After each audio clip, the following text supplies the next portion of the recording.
किसी नाल अनहोनी हो जाती है, किसी नाल लड़ाई हो जाती है या कोई मैडिकल सर्टिफिकेट कटना पैंदा, उन्होंने सिविल हस्पताल जाके उत्थे धक्के खाने पैंदे है। तो फिर नरोट जैमल दे विच हस्पताल की फैसिलिटी होने का फायदा की है, या CHC गरोटा दे विच फैसिलिटी होने का फायदा की जो उस डॉक्टर ने रैफर ही अगे सिविल हस्पताल करना। अज सिविल हस्पतालों के बैठ के NHM के इंपलॉयज़ की नाइट ड्यूटीज़ लग रही हैं, रात में किसी का कोई झगड़ा हो जाए, और ईवन कि काफ़ी सारे असी देख रहे हैं कि ऐसी ऐसी जगह पर ड्यूटीज़ लग रही ने जिथे उन्होंने लगना बनता ही नहीं है। कोई ऐसी एमरजेंसी आ जाए, कोई ऐसे केस आ जाए जिथे BMS डॉक्टर उस चीज़ को ट्रीट ही नहीं कर सकते, तो साढ़े पठानकोट के डिस्ट्रिक्ट पठानकोट के पिंडा के लोग या आम लोग उत्थे शहरों के लोग जाके जोड़े हस्पतालों के ट्रीटमेंट लभते हैं, उन्होंने की हाल होएगा, कौन उसका जिम्मेवार होएगा। ड्यूटीज़ तुसी इक्वलेंट देनी है तो सरकार इन्होंने रेगुलराइज भी फिर PCMS डॉक्टर की तरह कर दें, क्यों नहीं कर रही। पंजाब सरकार आम आदमी क्लीनिक की भी गल्लां करती है कि असी क्लीनिक मुहल्ला क्लीनिक्स बनावांगे, आने वाले समय रूरल डिस्पेंसरीज नूं भी असी जिहड़ा हैगा उन्होंने कन्वर्ट करके आम क्लीनिक मुहल्ला क्लीनिक बनाने जा रहे हैं। तो वट अबाउट दी जो ऑलरेडी एग्जिस्टिंग ने, तुसी उन्होंने तो हैंडल कर नहीं पा रहे।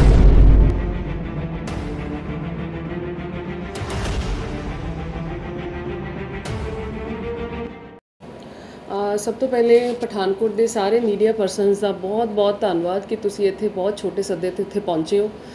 तुहाडे बिना असी अपनी आवाज़ नहीं चुक सकते और तुहाडे तो बिना असी किसी को इंसाफ नहीं दवा सकते। तुहाडा बहुत वड्डा योगदान रहा हमेशा, मैं तुहाडे सारिਆਂ दी बहुत ज़्यादा धन्नवादी हाँ। अज दी प्रैस कॉन्फ्रेंस का मुद्दा हैगा कि जिस तरह तुसी सारे जानते होवोगे, तुसी कवरेज भी की है पहले ऑलरेडी, कि मैं अपनी पार्टी वालों अपने डिस्ट्रिक्ट पठानकोट के जोड़े कॉन्ट्रैक्चुअल कच्चे मुलाजम ने उन्होंने हमेशा ही आवाज़ चुकती रही हैं।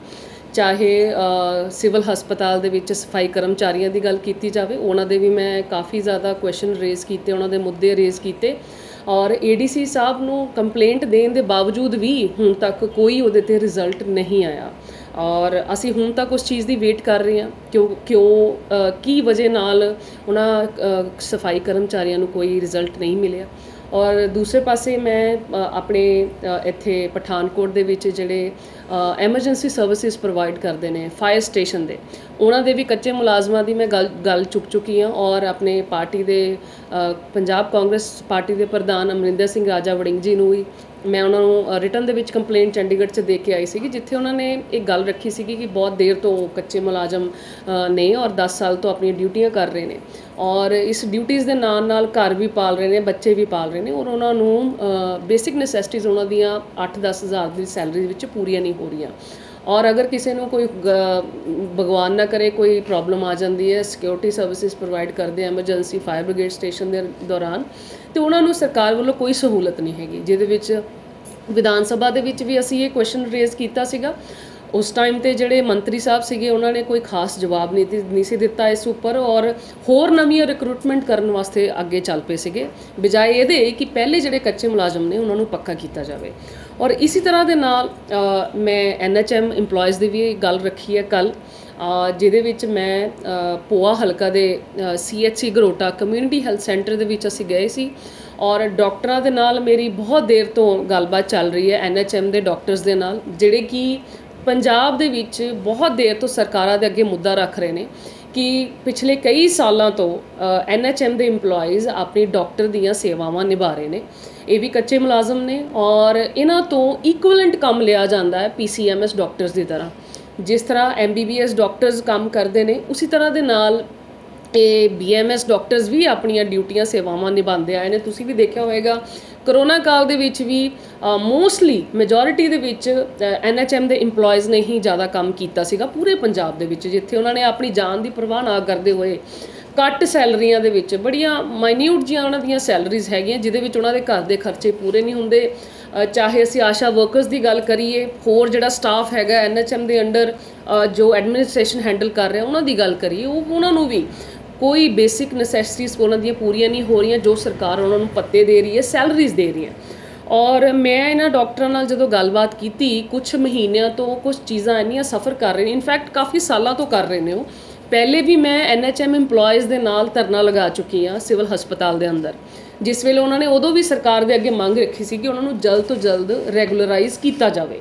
ਔਰ ਅਗਰ ਸਰਕਾਰ ਨੂੰ ਲੱਗਦਾ ਹੈ ਕਿ ਇਹ PCMS ਡਾਕਟਰਸ ਦੇ ਇਕੁਇਵਲੈਂਟ ਨਹੀਂ ਹੈਗੇ, ਜਾਂ ਉਹਨਾਂ ਨੂੰ ਲੱਗਦਾ ਹੈ ਕਿ ਇਹ ਜੇ ਸੈਲਰੀਆਂ ਇਕੁਇਵਲੈਂਟ ਨਹੀਂ ਲੈ ਸਕਦੇ, ਤਾਂ ਉਹਨਾਂ ਤੋਂ ਇਕੁਇਵਲੈਂਟ ਉਹਨਾਂ ਤੋਂ PCMS ਡਾਕਟਰਸ ਦੇ ਬਰਾਬਰ ਕੰਮ ਕਿਉਂ ਲਿਆ ਜਾ ਰਿਹਾ।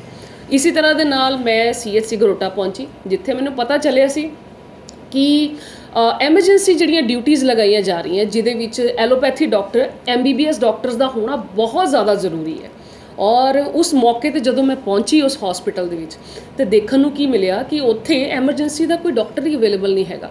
ਕਈ ਸਾਰੇ ਉਸਤੇ ਪੇਸ਼ੈਂਟਸ ਆ ਰਹੇ ਨੇ, ਆਪਣਾ ਇਲਾਜ ਕਰਵਾਉਣ ਵਾਸਤੇ ਆ ਰਹੇ ਨੇ, ਉੱਥੇ ਇੱਕੋ ਹੀ ਐਮਰਜੈਂਸੀ ਡਾਕਟਰ ਲਗਾਏ ਹੋਏ ਨੇ। ਹੀ ਬਿਲੋਂਗਸ ਟੂ NHM ਡਿਪਾਰਟਮੈਂਟ, ਔਰ NHM ਦੇ ਨਾਲ ਹੋਣ ਦੇ ਨਾਲ ਉਹ ਜਿਹੜੇ ਹੈਗੇ ਨੇ ਉਹ ਇੱਕ RBSK ਦੇ ਅੰਡਰ ਆਉਂਦੇ ਸੀ, ਜਿੱਥੇ ਰਾਸ਼ਟਰੀ ਬਾਲ ਸੰਸਥਾਵਾਂ ਜਾਂ ਸੁਰੱਖਿਆ ਦੇ ਲਈ ਜਿਹੜਾ ਸੈਂਟਰ ਸਰਕਾਰ ਵੱਲੋਂ ਜਿਹੜੇ ਇਹ ਅਭਿਆਨ ਚਲਾਏ ਗਏ ਸੀਗੇ। ਇਹਨਾਂ ਨੂੰ ਸਿਰਫ ਔਰ ਸਿਰਫ ਸਕਰੀਨਿੰਗ ਵਾਸਤੇ ਰੱਖਿਆ ਗਿਆ ਸੀਗਾ। ਸਕਰੀਨਿੰਗ ਕਰਨੀ ਇਹਨਾਂ ਨੇ ਬੱਚਿਆਂ ਦੀ ਸਕੂਲਾਂ 'ਚ ਜਾ ਕੇ, ਹੋਰ ਵੀ ਐਡਮਿਨਿਸਟ੍ਰੇਸ਼ਨ ਦਾ ਕੰਮ ਜਾਂ ਫਿਰ ਫਾਈਲ ਅਪਲੋਡਸ ਆਨਲਾਈਨ, ਇਹਨਾਂ ਨੂੰ ਇਹ ਕੰਮ ਦਿੱਤੇ ਜਾਂਦੇ ਸੀਗੇ ਤਾਂ ਕਿ ਉਹਨਾਂ ਦੀਆਂ ਸੈਲਰੀਜ਼ ਜਿਸ ਹਿਸਾਬ ਦੀਆਂ ਹੈਗੀ ਉਸ ਹਿਸਾਬ ਨਾਲ ਆਉਣ ਜਾਣ ਦਾ ਖਰਚਾ ਮੈਨੇਜ ਕੀਤਾ ਜਾ ਸਕੇ। ਬਟ ਦੇਖਿਆ ਕਿ ਜਾ ਰਿਹਾ ਜਿੰਨੇ ਉੱਥੇ CHC ਗਰੋਟਾ ਦੇ ਵਿੱਚ ਪੇਸ਼ੈਂਟਸ ਆ ਰਹੇ ਸੀਗੇ, ਉਹ ਇੱਕ ਆਯੁਰਵੈਦਿਕ ਡਾਕਟਰ ਤੋਂ ਐਲੋਪੈਥੀ ਮੈਡੀਸਨ ਜਿਹੜੀ ਹੈ ਪ੍ਰਿਸਕ੍ਰਾਈਬ ਕਰਵਾ ਰਹੇ ਨੇ, which is a big fraud, which is a totally illegal. Legally Ayurvedic doctors ਜਿਹੜੇ ਨੇ ਉਹ ਕਦੀ ਵੀ ਐਲੋਪੈਥੀ ਮੈਡੀਸਨ ਨੂੰ ਪ੍ਰਿਸਕ੍ਰਾਈਬ ਨਹੀਂ ਕਰ ਸਕਦੇ। ਵੈਸੇ ਤਾਂ ਅਸੀਂ ਸਾਰੇ ਜਾਣਦੇ ਹਾਂ, ਮੈਂ ਖੁਦ ਵੀ ਮੈਡੀਕਲ ਦੀ ਸਟੂਡੈਂਟ ਰਹੀ ਹਾਂ, ਕਿ ਜਦੋਂ ਵੀ ਅਸੀਂ ਤੁਹਾਡੀ ਗੱਲ ਕਰ ਲਈਏ ਜਾਂ ਤੁਹਾਡੇ ਦਰਸ਼ਕ ਜਿੰਨੇ ਵੀ ਇਹ ਵੀਡੀਓਜ਼ ਦੇਖ ਰਹੇ ਨੇ, ਸਾਨੂੰ ਕੋਈ ਦਿੱਕਤ ਆਉਂਦੀ ਹੈ ਜਾਂ ਸਾਨੂੰ ਕੋਈ ਪਰੇਸ਼ਾਨੀ ਆਉਂਦੀ ਹੈ ਬੱਚੇ ਨੂੰ ਜਾਂ ਸਾਨੂੰ, ਅਸੀਂ ਕਦੀ ਵੀ ਇਮੀਡੀਏਟਲੀ ਉੱਠ ਕੇ ਆਯੁਰਵੈਦਿਕ ਡਾਕਟਰ ਕੋਲ ਇਲਾਜ ਕਰਾਉਣ ਲਈ ਨਹੀਂ ਜਾਂਦੇ। ਕੋਈ ਪੁਰਾਣੀ ਕੋਈ ਬਿਮਾਰੀ ਹੈ ਜਿਹਦੇ ਲਈ ਸਲੋ ਪ੍ਰੋਸੀਜਰ ਹੁੰਦੇ ਨੇ, ਉਹਦੇ ਲਈ ਅਸੀਂ ਆਯੁਰਵੈਦਿਕ ਡਾਕਟਰਸ ਦੀ ਕੰਸਲਟੇਸ਼ਨ ਲੈਂਦੇ ਹਾਂ, ਜਿਹਦੇ ਵਿੱਚ ਐਲੋਪੈਥੀ ਦੇ ਵਿੱਚ ਕੋਈ ਸਾਨੂੰ ਜਿਹੜਾ ਹੈਗਾ ਟ੍ਰੀਟਮੈਂਟ ਨਹੀਂ ਮਿਲਦਾ, ਅਸੀਂ ਉਦੋਂ ਜਾਂਦੇ ਹਾਂ।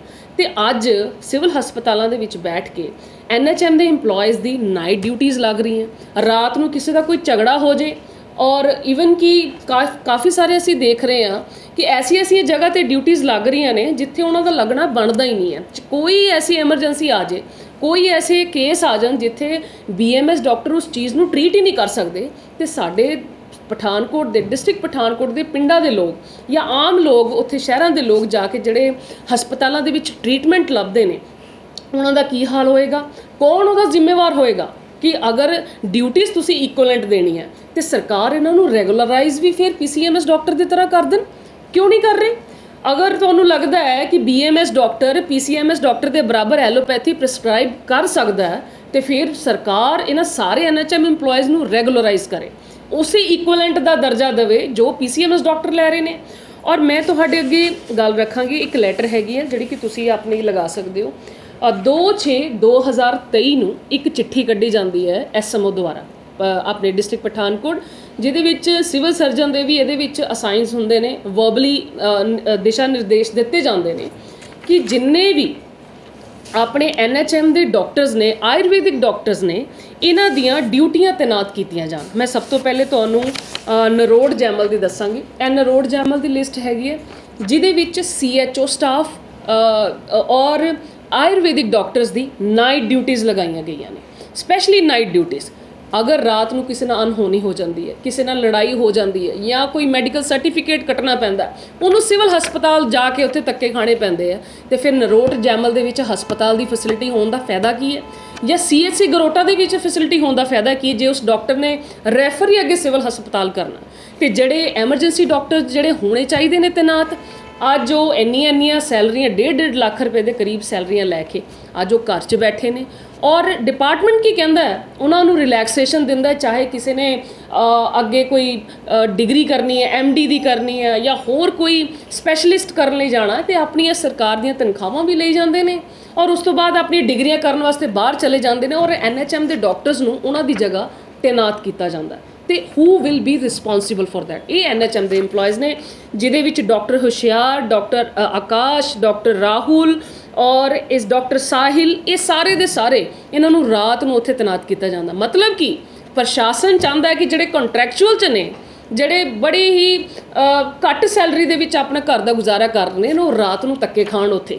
ਔਰ ਜਿਹੜੇ PCMS ਡਾਕਟਰਸ ਨੇ, ਮੈਂ ਉਹਨਾਂ ਨੂੰ ਬੁਰਾਈ ਨਹੀਂ ਕਰ ਰਹੀ, ਬਟ ਉਹਨਾਂ ਨੂੰ ਦੇਖਣਾ ਚਾਹੀਦਾ ਹੈ ਕਿ ਜਿਹੜਾ ਜਿਸ ਡਿਊਟੀਜ਼ ਲਈ NHM ਡਿਪਾਰਟਮੈਂਟ ਦੇ ਡਾਕਟਰਸ ਨੂੰ ਲਗਾਇਆ ਗਿਆ ਉਹਨਾਂ ਨੂੰ ਤੁਸੀਂ ਇਗਨੋਰ ਕਰਕੇ ਉਹਨਾਂ ਨੂੰ ਰਾਤ ਨੂੰ ਧੱਕੇ ਖਾਣ ਲਈ ਮਜਬੂਰ ਕਰ ਰਹੇ ਹੋ ਔਰ ਐਮਰਜੈਂਸੀ ਡਿਊਟੀਜ਼ ਲਗਾ ਰਹੇ ਹੋ। ਕੱਲ੍ਹ ਨੂੰ ਪੇਸ਼ੈਂਟ ਉੱਥੇ ਆਏ ਸੀਗੇ CHC 'ਚ, ਉਹਨੂੰ ਪੇਟ ਦੀ ਇਨਫੈਕਸ਼ਨ ਸੀਗੀ, ਕਿਆ ਆਯੁਰਵੈਦਿਕ ਡਾਕਟਰ ਉਸ ਨੂੰ ਕੰਸਲਟੇਸ਼ਨ ਕਰ ਸਕਦਾ? ਹੂ ਵਿਲ ਬੀ ਰਿਸਪੌਂਸੀਬਲ ਅਗਰ ਉਹ ਦਵਾਈ ਅਗਰ ਰਿਐਕਸ਼ਨ ਕਰ ਜਾਂਦੀ ਹੈ? ਸੋ ਦੈਟ ਮੀਨਸ ਇੱਕ ਗੱਲ ਮੈਂ ਹੋਰ ਕਹਿ ਦਿਆਂ, ਇੱਕ ਡਿਪਾਰਟਮੈਂਟ ਹੁੰਦਾ ਹੈ ਡਾਇਰੈਕਟਰ ਹੈਲਥ ਸਿਸਟਮ DHS, ਜਿਹਦੇ ਵਿੱਚ ਸਾਰੇ PCMS ਔਰ ਇਹਦੇ ਨਾਲ ਨੈਸ਼ਨਲ ਹੈਲਥ ਮਿਸ਼ਨ ਡਿਪਾਰਟਮੈਂਟ ਵੀ ਹੈ। ਖਾਸ ਤੌਰ 'ਤੇ ਚਿੱਠੀ ਆਈ ਹੈ, ਇਹ ਚਿੱਠੀ ਭੇਜੀ ਗਈ ਹੈ 9/6/2023 ਨੂੰ, ਜਿਹਦੇ ਵਿੱਚ ਉਹਨਾਂ ਨੇ ਲਿਖਿਆ ਕਿ ਸਪੈਸ਼ਲੀ ਜਿੰਨੇ ਵੀ NHM ਡਿਪਾਰਟਮੈਂਟ ਦੇ EMPLOYEES ਨੇ ਜਾਂ ਡਾਕਟਰਸ ਨੇ ਉਹਨਾਂ ਨੂੰ ਕਿਸੇ ਵੀ OPD ਵੱਖਰੀ ਡਿਊਟੀਆਂ 'ਤੇ ਤੈਨਾਤ ਨਾ ਕੀਤਾ ਜਾਵੇ। ਜਿਸ ਡਿਊਟੀਜ਼ ਲਈ ਉਹਨਾਂ ਨੂੰ ਹਾਇਰ ਕੀਤਾ ਗਿਆ ਸਿਰਫ ਔਰ ਸਿਰਫ ਉਹਨਾਂ ਨੂੰ ਉੱਥੇ ਤੈਨਾਤ ਕੀਤਾ ਜਾਵੇ। ਫਿਰ ਵੀ ਸਾਡੇ ਪਠਾਨਕੋਟ ਜ਼ਿਲ੍ਹੇ ਦੇ ਜਾਂ ਉੱਥੇ ਕੰਸਰਨਡ ਅਥਾਰਟੀ SMOs ਜਿਹੜੇ ਨੇ CHC ਦੇ, ਉਹਨਾਂ ਨੇ ਫਿਰ ਵੀ ਇਸ ਲੈਟਰ ਨੂੰ ਨਜ਼ਰਅੰਦਾਜ਼ ਕਿਉਂ ਕੀਤਾ ਗਿਆ? What is the reason behind it? ਕਿਆ ਤੁਹਾਡੇ ਕੋਲ ਡਾਕਟਰਸ ਦੀ ਕਮੀ ਹੈ? ਜੇ ਤੁਹਾਡੇ ਕੋਲ ਡਾਕਟਰਸ ਦੀ ਕਮੀ ਹੈ ਤੇ ਇਹਨਾਂ NHM ਵਾਲਿਆਂ ਨੂੰ ਰੈਗੂਲਰਾਈਜ਼ ਕਰਨ ਵਾਸਤੇ PCMS ਡਾਕਟਰ ਕਿਉਂ ਨਹੀਂ ਗੁਹਾਰ ਲਗਾਉਂਦੇ? ਸਿਰਫ ਤੁਸੀਂ ਆਪਣੇ ਲਈ ਹੀ ਗੁਹਾਰ ਲਗਾਉਂਦੇ ਹੋ। ਇਹਨਾਂ ਡਾਕਟਰ ਜਿਹੜੇ ਤੁਹਾਡੇ ਬਰਾਬਰ ਇਕੁਅਲੈਂਟ ਮਿਹਨਤ ਕਰ ਰਹੇ ਨੇ ਉਹਨਾਂ ਲਈ ਤੁਸੀਂ ਕਦੀ ਆਵਾਜ਼ ਨਹੀਂ ਚੁੱਕੀ। ਇਨਸਾਨੀਅਤ ਕਿੱਥੇ ਹੈ ਸਾਡੀ? ਔਰ ਅਸੀਂ ਕੰਟਰੈਕਚੁਅਲ ਦੀ ਗੱਲ ਕਦੋਂ ਕਰਾਂਗੇ? ਇਸੇ ਤਰ੍ਹਾਂ ਦੇ ਨਾਲ CHC ਗਰੋਟਾ ਦੀ ਜੇ ਮੈਂ ਗੱਲ ਕਰਾਂ, ਇਹ ਲਿਸਟ ਉਹ ਹੈ ਜਿਹੜੀ ਕਿ 2/6/2023 ਨੂੰ ਕੱਢੀ ਗਈ। ਆਲਰੇਡੀ ਮੈਂ ਦੱਸਿਆ 9/6 ਨੂੰ ਆਲਰੇਡੀ ਚਿੱਠੀ ਨਿਕਲੀ।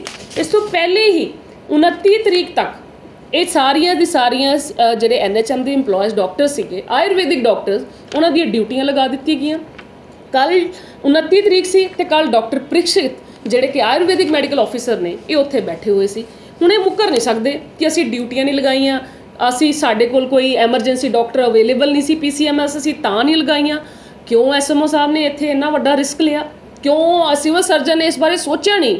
ਅਗਰ ਕੱਲ੍ਹ ਕਿਸੇ ਨਾਲ ਅਣਹੋਣੀ ਹੋ ਜਾਂਦੀ ਹੈ, ਜੇ CHC ਕਮਿਊਨਿਟੀ ਹੈਲਥ ਸੈਂਟਰ ਔਰ ਤੁਸੀਂ ਪੰਜਾਬ ਸਰਕਾਰ ਆਮ ਆਦਮੀ ਕਲੀਨਿਕ ਦੀ ਵੀ ਗੱਲਾਂ ਕਰਦੀ ਹੈ ਕਿ ਅਸੀਂ ਮੁਹੱਲਾ ਕਲੀਨਿਕਸ ਬਣਾਵਾਂਗੇ, ਆਉਣ ਵਾਲੇ ਸਮੇਂ 'ਚ ਰੂਰਲ ਡਿਸਪੈਂਸਰੀਜ਼ ਨੂੰ ਵੀ ਅਸੀਂ ਜਿਹੜਾ ਹੈਗਾ ਉਹਨਾਂ ਨੂੰ ਕਨਵਰਟ ਕਰਕੇ ਆਮ ਕਲੀਨਿਕ ਮੁਹੱਲਾ ਕਲੀਨਿਕ ਬਣਾਉਣ ਜਾ ਰਹੇ ਹਾਂ। ਤੇ ਵਾਟ ਅਬਾਊਟ ਦੀਜ਼ ਜੋ ਆਲਰੇਡੀ ਐਗਜ਼ਿਸਟਿੰਗ ਨੇ? ਤੁਸੀਂ ਉਹਨਾਂ ਨੂੰ ਤਾਂ ਹੈਂਡਲ ਕਰ ਨਹੀਂ ਪਾ ਰਹੇ, ਮੋਨੀਟਰ ਨਹੀਂ ਕਰ ਪਾ ਰਹੇ। ਡਾਕਟਰਸ ਦੀ ਕਮੀ ਹੈ, ਜੇ ਡਾਕਟਰਸ ਦੀ ਕਮੀ ਹੈ ਤੇ NHM ਡਾਕਟਰਸ ਨੂੰ ਰੈਗੂਲਰਾਈਜ਼ ਕਰੋ ਤਾਂ ਕਿ ਅਗਰ ਉਹਨਾਂ ਨੂੰ ਨਾਈਟ 'ਚ ਵੀ ਤੁਸੀਂ ਲਗਾਉਣਾ ਹੈ, ਐਮਰਜੈਂਸੀ ਡਿਊਟੀਜ਼ 'ਚ ਵੀ ਜੇ ਲਗਾਉਣਾ ਹੈ ਔਰ ਸਵੇਰੇ ਸਕਰੀਨਿੰਗ ਵੀ ਕਰਵਾਉਣੀ ਹੈ ਔਰ ਸ਼ਾਮ ਨੂੰ ਤੁਸੀਂ ਉਹਨਾਂ ਤੋਂ ਦੁਬਾਰਾ ਤੋਂ ਉੱਥੇ ਬਿਠਾ ਕੇ OPD ਵੀ ਕਰਵਾਉਣੀ ਹੈ, then why they are not equivalent to the PCMS doctors? And I request to all the PCMS of the Punjab doctors ਨੂੰ ਮੇਰੀ ਅਪੀਲ ਹੈਗੀ ਹੈ ਕਿ ਇਸ ਚੀਜ਼ ਨੂੰ ਤੁਸੀਂ ਵੀ ਰੇਜ਼ ਕਰੋ। NHM ਦੇ EMPLOYEES ਉਹ ਵੀ ਡਾਕਟਰਸ ਨੇ, ਇਕੁਅਲੈਂਟ ਨੇ ਔਰ ਅਸੀਂ ਵੀ ਜਾਣਦੇ ਹਾਂ ਪੂਰੇ ਪੰਜਾਬ ਦੇ ਵਿੱਚ ਜਾਂ ਪੂਰੇ ਦੇਸ਼, ਸਾਡੇ ਦੇਸ਼ ਦੇ ਵਿੱਚ ਜਿੰਨੇ ਵੀ BMS ਡਾਕਟਰਸ ਨੇ ਉਹ ਪ੍ਰਾਈਵੇਟ ਦੇ ਵਿੱਚ ਹਸਪੀਟਲਸ ਦੇ ਵੀ ਕੰਮ ਕਰ ਰਹੇ ਨੇ MBBS ਡਾਕਟਰਸ ਦੇ ਨਾਲ, ਕਿਉਂਕਿ ਆਪਣੀ ਮੋਸਟ ਆਫ ਦਾ ਜਿੰਨੀ ਵੀ ਉਹਨਾਂ ਦੀ ਐਕਸਪੀਰੀਅੰਸ ਹੁੰਦਾ ਜਾਂ ਪ੍ਰੈਕਟਿਸਿਸ ਹੁੰਦੀਆਂ ਉਹ MBBS ਡਾਕਟਰਸ ਦੇ ਨਾਲ ਕਰਦੇ ਨੇ, ਤਾਂ ਫਿਰ ਉੱਥੇ ਵੀ ਉਹ ਰੋਕਣੇ ਚਾਹੀਦੇ ਨੇ। ਸੋ ਦੈਟ ਮੀਨਸ ਅਗਰ ਇਹ ਡਾਕਟਰਸ PCMS ਡਾਕਟਰਸ ਦਾ ਇੰਨਾ ਸਾਥ ਦੇ ਰਹੇ ਨੇ ਤੇ ਇਹਨਾਂ ਨੂੰ ਇਕੁਅਲੈਂਟ ਦਰਜਾ ਕਿਉਂ ਨਹੀਂ ਦਿੱਤਾ ਜਾ ਰਿਹਾ? This is my question. ਔਰ ਸਭ ਕੁਝ ਜਾਣਨ ਦੇ ਬਾਵਜੂਦ ਵੀ ਸਾਡੇ ਜ਼ਿਲ੍ਹੇ ਦੇ ਲੋਕਾਂ ਦੀ ਜਾਨ ਨੂੰ ਖਤਰਾ ਕਿਉਂ ਪਾਇਆ? ਅਗਰ ਕਿਸੇ ਨੂੰ ਕੋਈ ਪ੍ਰੋਬਲਮ ਆਉਂਦੀ ਹੈ ਤਾਂ ਉੱਥੇ ਮੌਕੇ 'ਤੇ ਜਿਹੜੇ CHC PHC ਖੋਲ੍ਹੇ ਨੇ, ਜੇ ਤੁਹਾਡੇ ਡਾਕਟਰ ਹੀ ਉੱਥੇ ਅਵੇਲੇਬਲ ਨਹੀਂ ਹੋਣਗੇ ਤਾਂ ਫਿਰ ਇਹਨਾਂ ਸਰਵਿਸਿਜ਼ ਦਾ ਫਾਇਦਾ ਕੀ ਹੈ? ਸੋ ਮੇਰਾ ਇੱਕੋ ਹੀ ਅਪੀਲ ਹੈ, ਅੱਜ ਇਹ ਮੈਂ DC ਸਾਹਿਬ ਨੂੰ ਔਰ DIO ਕੰਸਰਨਡ ਜਿਹੜੇ ਨੇ, ਜਿਹੜੇ ਕਿ NHM ਔਰ MD ਸਾਹਿਬ ਨੂੰ ਵੀ ਚਿੱਠੀ ਪਾਵਾਂਗੀ ਕਿ ਉਹਨਾਂ ਦੀ ਚਿੱਠੀ ਕੱਢਣ ਦੇ ਬਾਵਜੂਦ ਵੀ NHM EMPLOYEES ਨੂੰ ਨਾਲ ਇੰਨੀ ਡਿਸਕ੍ਰਿਮੀਨੇਸ਼ਨ ਕੀਤੀ ਜਾ ਰਹੀ ਹੈ ਕਿ ਉਹਨਾਂ ਨੂੰ ਜ਼ਬਰਦਸਤੀ ਨਾਈਟ ਡਿਊਟੀਆਂ ਦਿੱਤੀ ਜਾਂਦੀਆਂ ਨੇ। ਇੱਕ ਤਾਂ ਉਹਨਾਂ ਦੀ ਸੈਲਰੀ ਘੱਟ ਹੈ ਔਰ PCMS ਨੂੰ ਛੁੱਟੀਆਂ ਦਿੱਤੀਆਂ ਜਾਂਦੀਆਂ ਨੇ ਕਈਆਂ ਨੂੰ। ਮੈਂ ਸਾਰਿਆਂ ਨੂੰ ਇੱਕੋ ਜਿਹਾ ਨਹੀਂ ਕਹਿੰਦੀ, ਬਟ ਕਈ ਐਸੇ ਮੈਂ ਦੇਖੇ ਨੇ ਕਿ ਮੋਸਟਲੀ ਆਪਣੀ ਐਮਰਜੈਂਸੀ ਡਿਊਟੀਜ਼ ਕਰਨ ਲਈ ਨਹੀਂ ਆਉਂਦੇ ਹੋ ਔਰ ਜੇ ਉਹਨਾਂ ਨੇ ਨਹੀਂ ਡਿਊਟੀਜ਼ ਕਰਨੀਆਂ ਕਾਈਂਡਲੀ ਆਪਣਾ ਅਸਤੀਫਾ ਦੇ ਦਿਓ, ਤੁਸੀਂ ਨਾ ਕੰਮ ਕਰੋ ਔਰ ਉਹਨਾਂ ਦੀ ਜਗ੍ਹਾ NHM ਦੇ EMPLOYEES ਆਯੁਰਵੈਦਿਕ ਮੈਡੀਕਲ ਆਫਿਸਰਸ ਨੂੰ ਮੌਕਾ ਦੇ ਦਿਓ ਜੇ ਪੰਜਾਬ ਸਰਕਾਰ ਉਹਨਾਂ ਨੂੰ ਰੈਗੂਲਰਾਈਜ਼ ਨਹੀਂ ਕਰ ਸਕਦੀ। ਸੋ ਮੇਰੀ ਇੱਕੋ ਹੀ ਅਪੀਲ ਹੈ ਔਰ ਮੈਂ DC ਸਾਹਿਬ ਨੂੰ ਵੀ ਕੰਪਲੇਂਟ ਦਿਆਂਗੀ ਕਿ ਇਹਨਾਂ 'ਤੇ ਕਾਰਵਾਈ ਕੀਤੀ ਜਾਵੇ। ਸਾਡੇ ਜ਼ਿਲ੍ਹਾ ਪਠਾਨਕੋਟ ਦੇ ਲੋਕਾਂ ਦੀ ਜਾਨ ਨੂੰ ਇਹਨਾਂ ਨੇ ਜੋਖਿਮ 'ਚ ਪਾਇਆ, ਜਿਹਦੇ ਵਿੱਚ ਕਿਸੇ ਨਾਲ ਕੋਈ ਅਣਹੋਣੀ ਹੋ ਜਾਂਦੀ ਫਿਰ ਇਹ ਮੁੱਕਰਦੇ ਫਿਰਦੇ ਨੇ, ਕੋਈ ਇਨਕੁਆਇਰੀਆਂ ਕਰਵਾਉਣ ਦੇ ਵਿੱਚ ਇਹਨਾਂ ਦਾ ਕੋਈ ਰਾਜ਼ੀ ਨਹੀਂ ਹੁੰਦਾ।